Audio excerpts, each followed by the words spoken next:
buenos días, un saludo desde La Habana, Cuba.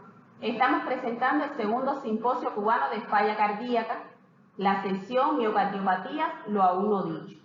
La que les habla, doctora Mía María Carrero Vázquez, especialista de primer grado en Medicina General Integral y Cardiología. Tengo el gusto de presentarles 4 conferencistas. La primera conferencia será presentada por las doctoras Hilda Roblejo Balbuena y la doctora Giselle Monzón Benítez, ambas especialistas en genética clínica. La doctora Hilda, profesora investigadora auxiliar, y la doctora Giselle, profesora asistente. Nos traerán el interesante y enigmático tema del abordaje genético de las miocardiopatías.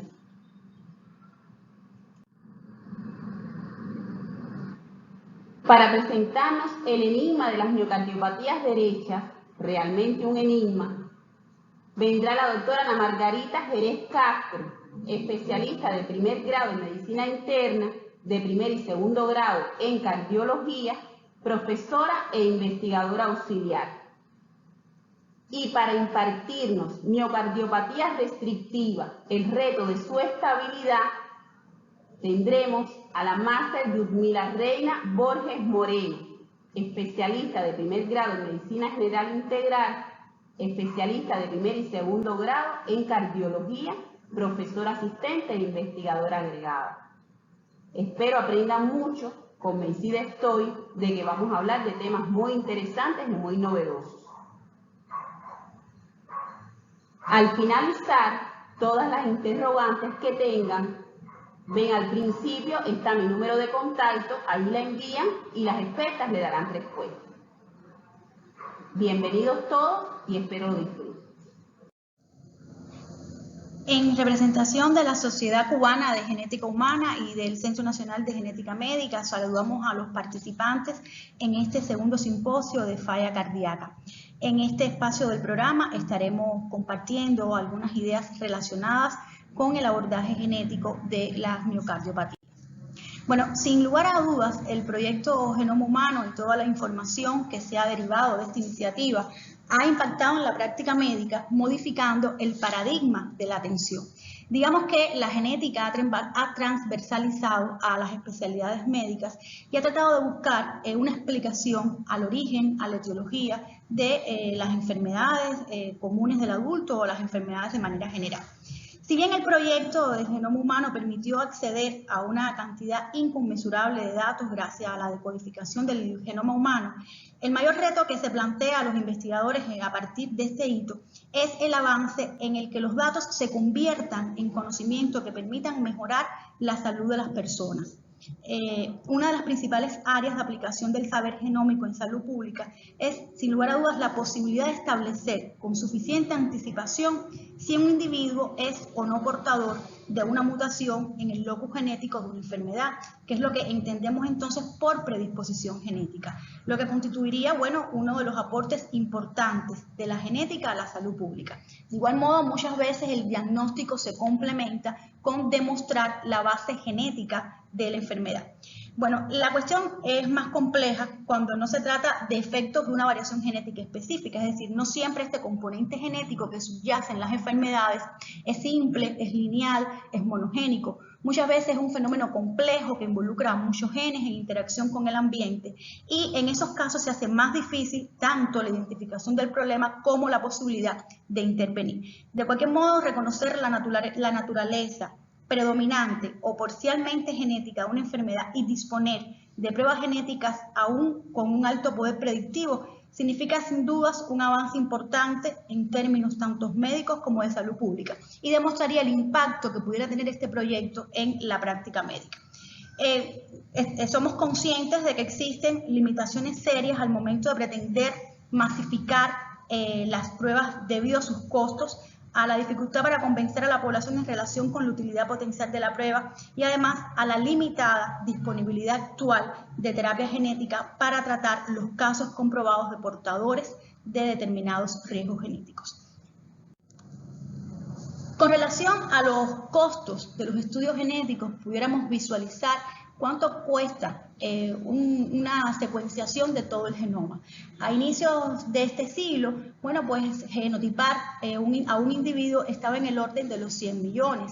Eso ha disminuido muchísimo el precio en la actualidad y hoy se habla o se plantea que genotipar a un individuo está alrededor de los $600, lo que, bueno, viene siendo algo similar al costo que pudiera tener un móvil de alta gama.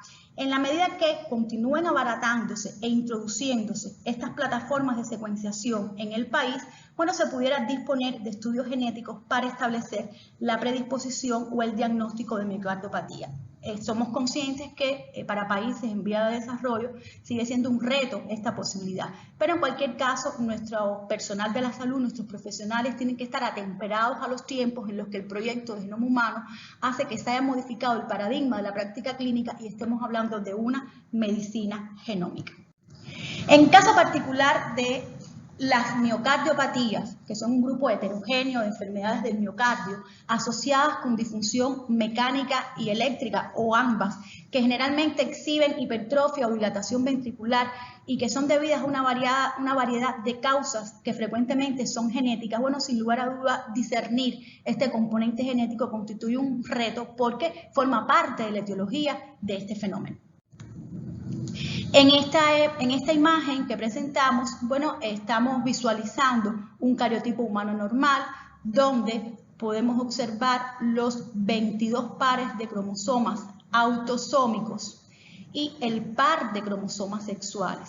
Y es posible ver cómo en cada uno de los cromosomas existen locis de susceptibilidad o predisposición para las miocardiopatías. Este fenómeno da una idea de cuán heterogéneo desde el punto de vista genético es la etiología de las miocardiopatías. Estamos hablando de muchísimos locis involucrados, es decir, no es un fenómeno que involucre a pocos genes en su etiología y complejiza en igual medida el abordaje para el estudio genético. Asumiendo la clasificación de la Escuela Americana, del Colegio Americano de Cardiología y la Asociación Americana del Corazón, las miocardiopatías se dividen en dos grandes grupos. Las miocardiopatías primarias, donde predominantemente está comprometido el corazón, y las miocardiopatías secundarias, que es una enfermedad sistémica que secundariamente, tal como establece su nombre, su categoría, es una enfermedad sistémica que compromete el corazón. Dentro del primer grupo, bueno, están el grupo de las miocardiopatías de causa genética, las mixtas y las adquiridas. Adentrándonos ya en las miocardiopatías familiares, en las que las alteraciones genéticas son la principal causa de las miocardiopatías. Estas alteraciones comprometen o involucran la codificación de tres grandes grupos de proteínas. Las proteínas sarcoméricas, que bueno, generan la fuerza en el miocito cardíaco y serán responsables de las miocardiopatías hipertróficas. Las proteínas del citoesqueleto, que son las que garantizan la transmisión de esta fuerza a las células colindantes y causan una miocardiopatía dilatada. Y las proteínas que codifican los canales iónicos encargados de mantener el balance iónico intra y extracelular, que son las responsables de las arritmias familiares. Tal como establece el dogma central de la biología, como es lógico, todas estas proteínas, tanto las sarcoméricas como las proteínas del citoesqueleto, como las proteínas cuya función es la de actuar como canales iónicos, bueno, están codificadas por genes y por eso en la secuencia del ADN o en las modificaciones en los cambios de esos ADN subyace la base de estas miocardiopatías familiares que tienen como rasgo distintivo la tendencia a agregarse en familiares. Justamente eso es lo que le da la connotación de ser un fenómeno genético. Este esquema muestra las principales proteínas implicadas en las miocardiopatías, da una idea de cuán heterogéneo puede ser este fenómeno. Ahí se presentan las proteínas sarcoméricas, las proteínas que tienen función de canalopatías y las proteínas del citoesqueleto. Son las proteínas del citoesqueleto, las proteínas sarcoméricas y las proteínas que están actuando a nivel de canales. Como decía, cada una de estas proteínas, bueno, está definida su secuencia a partir de la secuencia de los genes que las codifican. En correspondencia con este entramado de proteínas que participan, hay una correspondencia de genes. De manera que las miocardiopatías dilatadas involucran a todos estos genes, las miocardiopatías hipertróficas involucran a este conglomerado de genes y las canalopatías involucran a estos genes. Se da un fenómeno sui generis en el tema de las miocardiopatías, que es el solapamiento. Fíjense que existen proteínas del citoesqueleto que han estado relacionadas con las miocardiopatías dilatadas, pero que sin embargo también pudieran ser comunes, como es el caso de la laminina, con miocardiopatías que tienen que ver con arritmias y trastornos de la conducción, es decir, que tienen función también como, junto con las que tienen que ver con los canales de iones, participan en el origen de estas que estarían en el grupo de las arritmias y trastornos de la conducción. Esto quiere decir que no hay una correlación directa o exacta genotipo-fenotipo, es decir, un gen pudiera estar relacionado tanto con un tipo de miocardiopatía dilatada como con un tipo de miocardiopatía hipertrófica, es decir, no delinea exactamente un fenotipo, y esa complejidad en la delineación del fenotipo complejiza también el estudio genético, porque no se puede establecer una relación directa genotipo-fenotipo, justamente por ese solapamiento que existen entre los genes. Luego de lo expuesto por la doctora Hilda, se hace evidente que el conocimiento de las bases genéticas de las cardiomiopatías se ha incrementado de manera sustancial en la última década. No obstante, el completo entendimiento de estas patologías, así como la caracterización de sus variantes genéticas, sigue siendo un desafío, por lo que nos propusimos realizar un acercamiento actualizado a las bases genéticas de algunas de estas miocardiopatías familiares que son más frecuentes en la práctica clínica, y también teniendo en cuenta sus implicaciones debido a la potencialidad de generar insuficiencia cardíaca y muerte súbita en tempranas edades. Empezando por la miocardiopatía hipertrófica, que es una enfermedad cardiovascular, es la enfermedad cardiovascular genética más frecuente, que se caracteriza por un ventrículo izquierdo engrosado, pero no dilatado, sin asociación a ningún otro trastorno cardíaco sistémico. Se ha considerado la causa más frecuente de muerte súbita en jóvenes, incluidos deportistas de alto rendimiento. Es responsable de discapacidad por insuficiencia cardíaca virtualmente a cualquier edad y tiene una prevalencia de 1 en 500 individuos. Constituye, como habíamos dicho, una de las enfermedades genéticas más frecuentes que muestra un patrón de herencia autosómico dominante, lo que significa que todos los hijos de una persona afectada tienen una probabilidad de heredar el gen afectado en un 50%. Se han descrito mutaciones en 11 genes o más que codifican para proteínas de los componentes de los miofilamentos contráctiles del sarcómero cardíaco. Estas mutaciones en genes sarcoméricos aparecen en el 65% de los pacientes con diagnóstico clínico de la miocardiopatía hipertrófica, y el 80% de estas mutaciones ocurren en 2 genes específicamente, en el gen de la cadena pesada de la beta-miosina y en el gen de la proteína C de unión a la miosina. Siguiendo con la miocardiopatía ritmogénica del ventrículo derecho, que también muestra un patrón de herencia autosómico dominante, que muestra heterogeneidad genética, al igual que la hipertrófica, pues se han descrito mutaciones en 8 genes, es decir, que existen múltiples mutaciones en diferentes genes y que producen el mismo fenotipo clínico, que los más frecuentemente afectados son aquellos que codifican para proteínas del desmosoma, provocando la disrupción de los puentes intercelulares que conectan las células cardíacas. Se ha reportado una prevalencia de 1 en 5.000 individuos. Así continuamos con la miocardiopatía dilatada, que está descrita o se encuentra en la clasificación en el grupo de las mixtas, pero hasta el 50% de las miocardiopatías dilatadas idiopáticas se reconoce el origen familiar. Se ha identificado más de 40 genes implicados en el origen de esta enfermedad, es decir, que muestran la gran heterogeneidad genética, que estos genes codifican para proteínas sarcoméricas, proteínas del citoesqueleto, de la membrana nuclear y proteínas desmosómicas también. Las mutaciones más frecuentes, en el 15 al 25% de los casos, afectan los genes TTN y las menos frecuentes, en un 4 o 8%, a los genes LMNA y MYH7. La miocardiopatía dilatada, en la mayoría de los casos, muestra un patrón de herencia autosómico dominante, es muy frecuente, como habíamos dicho, en la infancia, en la práctica clínica en la infancia. Se han descrito también en otros casos patrones de herencia autosómicos recesivos y en algunos casos, aunque no menos frecuente, una herencia ligada al cromosoma X asociada al locus de la distrofina en el brazo corto del cromosoma X, que está relacionada es el gen que está relacionado con la aparición de la distrofia muscular de Duchenne y de Becker. Analizando la miocardiopatía restrictiva, es la menos frecuente de las miocardiopatías hereditarias, su prevalencia real se desconoce, y se han implicado mutaciones en algunos genes sarcoméricos y codificantes de la desmina. También se ha asociado a otras enfermedades hereditarias que pueden manifestarse con una fisiología restrictiva, como es el caso de la amiloidosis o la hemocromatosis. Existe otro grupo dentro de las miocardiopatías que por su implicación clínica, en su relación o en su posibilidad, su capacidad de provocar muerte súbita en adultos jóvenes, queremos verlo como un grupo individual, que son las canalopatías. Las canalopatías no son más que trastornos arrítmicos raros, congénitos y hereditarios, que obedecen a mutaciones en los genes de las proteínas existentes en los canales iónicos de la membrana celular cardíaca y que su denominador común desde el punto de vista de su presentación clínica es la alta prevalencia de arritmias ventriculares malignas y por tanto de ocasionar muerte súbita. Aquí mostramos en esta diapositiva las principales proteínas implicadas en el origen, como ya hemos dicho, de estas canalopatías, que son proteínas de los canales iónicos de las células cardíacas. Y dentro de este grupo, las principales canalopatías se encuentra el síndrome de Brugada, el síndrome de QT largo, el QT corto y la taquicardia ventricular polimórfica catecolaminérgico. El síndrome de Brugada tiene un patrón electrocardiográfico típico con un bloqueo de rama derecha y una elevación persistente del segmento ST asociado con un riesgo de muerte súbita en pacientes sin una cardiopatía estructural evidente. Tiene una prevalencia de 3 a 5 individuos por cada 10.000 habitantes.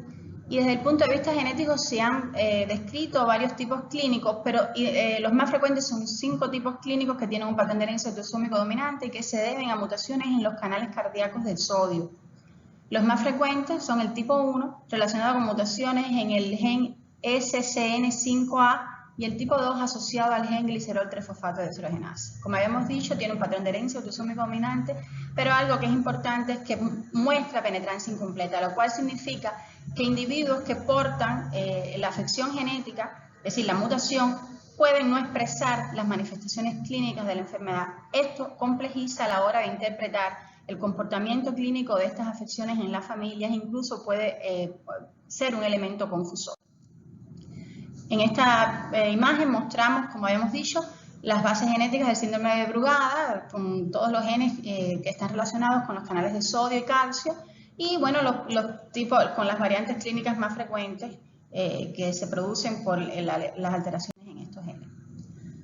Luego el síndrome de QT largo, siendo esta la canalopatía más frecuente, afectando a 1 de cada 2.500 personas en la población general, que ocurre por mutaciones en los genes de los canales eléctricos del corazón, fundamentalmente canales de potasio y sodio, y que muestra en la gran mayoría de los casos un patrón de herencia autosómico dominante. También muestra heterogeneidad genética porque se han descrito más de 13 genes implicados en la aparición de la enfermedad. Aunque en el 90% de los pacientes con un estudio genético positivo se han identificado mutaciones solo en 3 genes principales. En el gen KCNQ1, que codifica el canal lento de potasio, que condiciona el subtipo clínico tipo 1 y que ocurre una pérdida de la función de este canal. El otro gen es el KCNH2, que codifica para el canal rápido de potasio, que genera el subtipo clínico tipo 2, y las mutaciones condicionan una pérdida de la función de este canal. Y por último, el gen SCN5A, que codifica el canal de sodio y su forma cardíaca, que condiciona o va a producir el subtipo clínico tipo 3, pero en este caso lo que ocurre es un incremento de la función de este canal. Aquí se muestran igual las bases, es decir, los genes afectados con los diferentes subtipos clínicos, los patrones de herencia, en su mayoría autosómico dominante, aunque se han descrito algunos subtipos clínicos con patrón de herencia recesivo. En el caso del síndrome de QT largo, están presentes algunos fenómenos, al igual que en otra de las miocardiopatías, que van a dificultar la interpretación del fenotipo clínico de esta afección. En primer caso es la penetrancia incompleta, que la penetrancia incompleta no es más que, como habíamos explicado, es decir, individuos que tienen la mutación, es decir, la alteración genética, y sin embargo no expresan las manifestaciones clínicas de la afección. Y esto complica, como habíamos dicho, la interpretación del fenotipo clínico, así como la interpretación del comportamiento en la familia. El otro de los fenómenos es la heterogeneidad genética. Como habíamos visto en el síndrome de QT largo, así como en otras miocardiopatías, existen numerosos genes afectados que producen el mismo fenotipo clínico, así que están relacionados con el origen de la enfermedad. Y por último, una cuarta parte de los casos no tienen mutaciones en los genes descritos hasta el momento. por lo que este síndrome continúa siendo un motivo constante de investigación en la práctica médica. El síndrome de acute corto, la mayoría de los pacientes pueden tener una historia familiar de muerte súbita y o fibrilación auricular y se han descrito 3 subtipos fundamentales. El tipo 1, que se debe a mutaciones en el gen KCNH2 que inducen una rápida activación de las corrientes de potasio. El tipo 2, que ha sido relacionado con mutación en el gen KCNQ1 que condiciona una ganancia de función también del canal de potasio. Y por último, el tipo 3, que presenta mutación en el gen KCNJ2 que está localizado en el cromosoma 17 y genera una ganancia de función de estos canales. Por último, la taquicardia ventricular polimórfica catecolaminérgica, que es una enfermedad genética relacionada con la alteración de la regulación del calcio en el corazón que provoca en el paciente arritmias ventriculares desencadenadas por estrés físico o emocional y que afecta a una de cada 10.000 personas, que se han identificado 2 variantes genéticas fundamentalmente. Una, que es la más frecuente, que muestra un patrón de herencia autosómico dominante, y está relacionada con mutaciones en el gen RY-R2. Y una menos frecuente, relacionada, es decir, que tiene muestra un patrón de herencia autosómica recesiva, causada por una mutación en el gen CASQ2. Luego de realizar este breve recorrido por el origen genético de estas afecciones, se hace evidente que a partir del desarrollo de estas investigaciones, así como de la aparición de estas nuevas herramientas diagnósticas, esto va a tener implicaciones importantes y de gran utilidad para el manejo clínico de los pacientes y de los familiares con miocardiopatía. Así, por ejemplo, para los pacientes va a permitir establecer el diagnóstico de una miocardiopatía cuando la expresión es incompleta o existen dudas sobre el diagnóstico. También va a permitir realizar un diagnóstico etiológico preciso que repercutirá en algunos casos en un manejo clínico adecuado con una intervención terapéutica precisa, por ejemplo el uso de betabloqueadores en algunos casos, y además en la estratificación pronóstica, en mejorar la estratificación pronóstica de ese paciente. Y por último, conocer el defecto genético causal en el paciente va a permitir brindar un asesoramiento genético apropiado, lo cual es muy importante para nosotros los genetistas porque nos va a permitir asesorar a este paciente sobre la etiología de esa afección, las posibilidades que tiene de transmitirlo a su descendencia, las posibilidades reales que vamos a tener de brindarle la posibilidad de un diagnóstico genético prenatal, incluso preconcepcional. Ahora, para los familiares, esto va a permitir identificar, es decir, los análisis genéticos van a permitir identificar a aquellos con riesgo de desarrollar la enfermedad y así poder realizar un seguimiento más estrecho y precoz, así como un tratamiento precoz, y en ocasiones sugerir y modificar los hábitos y estilos de vida de ese paciente.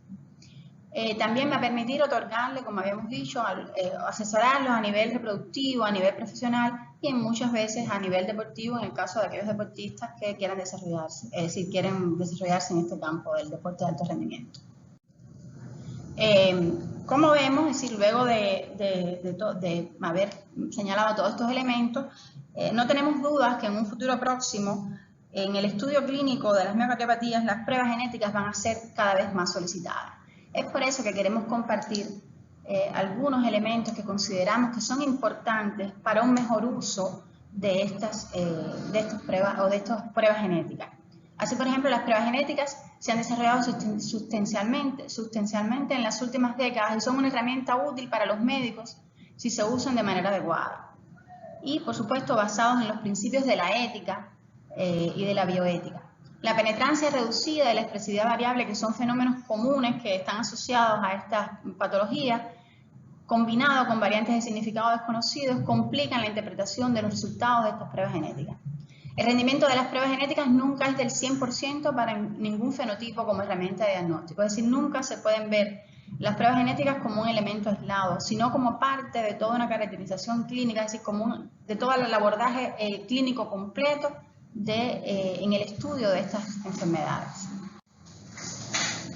Son las pruebas genéticas particularmente útiles en familias en las que se encuentra una mutación que causa una enfermedad y se pueden usar para identificar portadores.